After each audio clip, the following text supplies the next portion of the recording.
This right here is not a chart of a meme stock or a cryptocurrency. Instead, this is the picture of the American dream shattering, a chart of the median mortgage payment in America for fresh buyers. Just 5 years ago, the average worker would expect to pay around $1,200 per month on a 30-year fixed-rate mortgage. Today, with even more money down, that number is up to $2,500, a painful 208% increase. In that same time, the average American wage increased just 23%. These developments have created pain and anger as millions of millennials find themselves priced out of the market, competing with dozens of bids in what was one of the hottest markets in history. But finally, after rapid increases in mortgage rates and a downturn in the stock market, the real estate market is finally breaking as well. Fresh reports from the world's largest real estate data aggregator suggest a future that is causing many economists to panic. In today's video, we look at what happened in the last 3 years and how this crazy market may have already peaked, and now as we turn over the top, we stare down at a cliff that makes 2008 look like a small bump. We begin with the honest truth. Despite some really bad developments like the fact that more than 15% of home sellers dropped their asking price in July, the truth about prices is that they're still not falling in a way most real estate bears expected. For example, in Boise, Idaho, which is arguably the hottest, most insane bubble city in America, we saw 70% of the homes for sale drop their asking price. Now with that number, you would think that prices are in free fall, but that's not necessarily true, at least for now. You see, Redfin tracks this stat called homes sold above list price, and it's a simple reflection of demand. Basically, it's the percentage of homes sold above what they're listed for, and Boise at one time last year was at 55%. Today, this number has dropped dramatically to 18.5%, yet prices in that same period have stayed the same. So in summary, despite what seems to be a large drop in demand, prices have yet to reflect the changing environment. Sure, they have dipped 13% over the last few months, but in theory, it should be way more given how dramatic the drop in demand has been. Now zoom out to the entire United States, and this same story is prevalent everywhere. In fact, despite demand drops, a lot of local markets have seen prices continue to rise. But the bears have a different theory on this. They believe this is the turn, and while massive price movements don't seem to be happening, even a small move down is indicative of a larger problem. They believe that in the next year we will see massive drops. One of the best resources to forecast prices is to look at supply. We've all heard about the lack of houses on the market, and it's part of the reason we saw these massive spikes over the past few years, but new data is suggesting a massive downturn. Most economists agree that once the supply of houses reaches 9 months, that's indicative of a recession. This commonly held belief is now being put to the test. According to the US Census Bureau and the US Department of Housing, the monthly supply of houses has spiked to 10.9 months as of the latest monthly report. In August of 2020, this number read 3.3, meaning that in the last 2 years, we have seen an increase of 330%.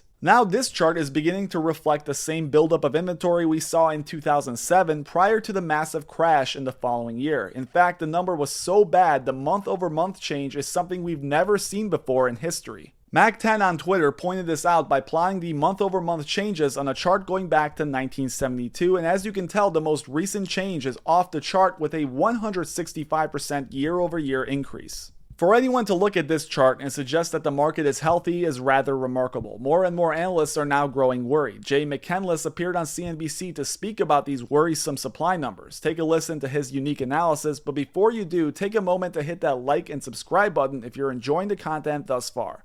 Now back to the clip. Hey, finally, Jay, I asked Diana about supply out of the new home data yesterday, 10.8, 10.9 months. Some argue that every time it exceeds 9 months, it's a recessionary call. Can we make those kinds of extrapolations now? That seems like a really high number relative to what we've seen in our local market data, which is still running around 2 to 3 months. And you look at the NAR's number, I think they were at 3.5 months for existing homes on the market. Not sure that we can make a recessionary call for that. That number just seems unnaturally high to me, given what if you compare it to the other inventory stats that we have out there. We'll see. I think for the builders, one of the things that we've heard from Toll today and from other builders is that it's still there are random supply chain issues, both on land development as well as getting the homes built. So I think the inventory surge that we saw during the GFC and during the back half of 18 can't rule it out this time around. But I think it's harder for the builders to overbuild, just given what we've seen with supply chain headwinds and some things like that.